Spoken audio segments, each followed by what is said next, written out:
all of the volunteers and directors for the society who have done such beautiful work to create this home and this support for Filipinos and others. And you know, all the work you've done as volunteers, you paid off your mortgage in 5 years with volunteer contributions. This is amazing. This is an example of what makes Canada such a great country. People who want to give back, because Canada gives people opportunity, you know, and what counts is whether people recognize that and give back to the country. And that's, the Filipino community has done that, and certainly here in Victoria it's evident through the Bayanihan Center. What you've done is just fantastic. So on behalf of the Government of Canada, once again, great congratulations to you. The many important issues were raised here. We're very sensitive to the needs of newcomers, which is why our government, since taking office 5 years ago, tripled the federal funds for settlement and integration services for newcomers to Canada. Now, the way we deliver those services, like language classes, job search skills, counseling for newcomers, is in this province, it's through the Government of British Columbia. So we fund them, and they in turn decide which local community groups will deliver the settlement services on Ottawa's behalf. So every year, I write a check to the Government of British Columbia down the street here for about $110 million, and we expect them to invest that efficiently and properly in local organizations to deliver services to the newcomers. Last year, Canada received the largest number of newcomers in 6 decades. As diversity reporter shows us, 281,000 new permanent residents came to Canada last year. The largest source country was Philippines.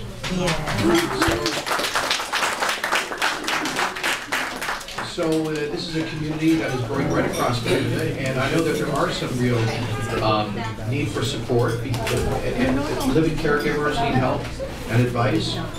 And I'm really proud to have worked with the caregivers across Canada, as I mentioned before, to provide better protection for their rights, a simpler process to get permanent residency. We brought in a binding contract for the employer and the employee that specifies the work conditions, the number of hours they can work a week. And we have better monitoring in place with the provinces now. If we find abusive employers, we ban them and they can no longer get caregivers in the future. We have now put the cost of bringing a caregiver to Canada and the recruitment fees and the health insurance costs on the employer. Too many of those costs used to be borne by the caregivers, who are often women who cannot afford those costs. So now we have shifted the burden to the employers, and we've also brought in the Wana Tejada law. Wana was a friend of mine from Toronto who came as a caregiver. When she applied for permanent residency, it was found that she had cancer. Tragically, she subsequently passed away. But we know of too many cases of caregivers who were denied permanent residency after they had finished their caregiver period.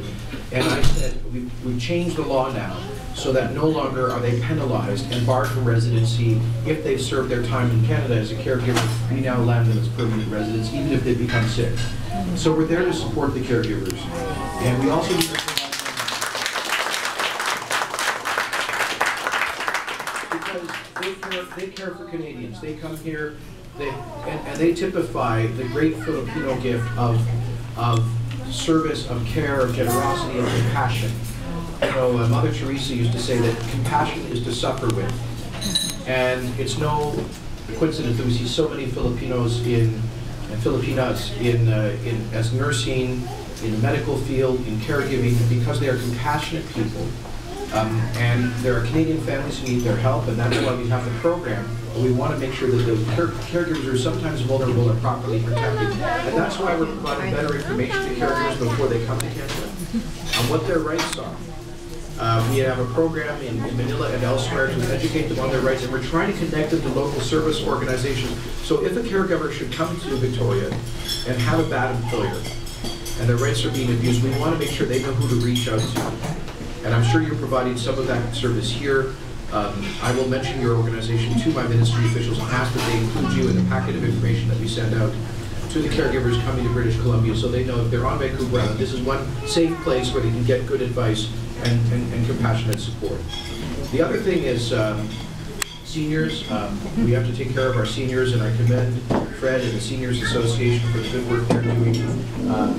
We have programs through the Seniors Ministry, and I might suggest that Filipino Seniors Association here apply for the New Horizons program, which provides some federal assistance for programming to help keep seniors active. We also have a program to educate people of the dangers of elder abuse, which happens sometimes in certain households.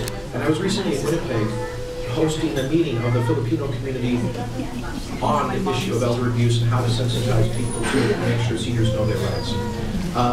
So there are so many other issues. I don't have time to get into all of them, except to say that, someone mentioned temporary foreign workers. We've also brought in new regulations to better protect the rights of temporary foreign workers. And now we are working with the provinces. If we find situations where there are abusive employers not respecting the rights of temporary foreign workers, we will then bar them from being able to get temporary foreign workers in the future. There will be sanctions if they do not respect the rights of the temporary workers, because we need to protect them here in Canada.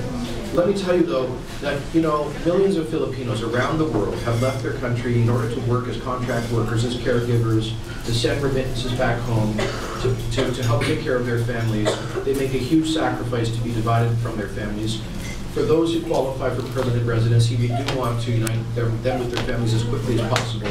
It's becoming difficult because there are so many Filipinos coming and getting landed now that there's a big backlog, but we're trying to work our way through that. But I just want to say in closing that there are Filipinos working all around the world, in Asia, in the Middle East, in Europe, and yet I don't think there is a single place in the world where those people are treated better and have more opportunities than in Canada, and we can all be proud of the fact that this truly is a country of opportunity. So thank you to the Bayanihan Center and all of the associations that make it up. Thank you to the volunteers and the donors. We look forward to being a partner with you in whatever we can. In terms of the direct things, most of that, as I said, most of our money for these kinds of services goes to the province of British Columbia. I will mention the center to my provincial counterpart. I guess we'll find out who that is tomorrow in their cabinet shuffle. But I will certainly mention that this is an organization that's come to my attention, that's doing good work, and we would love to, if you qualify, see that it is supported through the funds that we provide to BC. So thank you very much. God bless you all, and God bless Canada.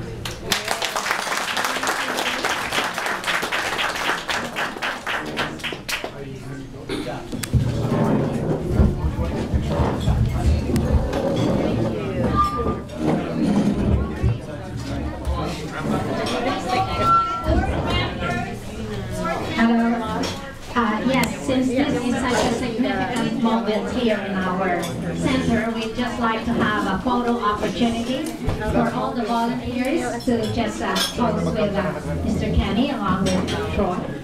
Yes, we have 5 minutes, so let's be very efficient in getting organized. Angelina, stay here. Angelina, you are not a boy. Sure I am.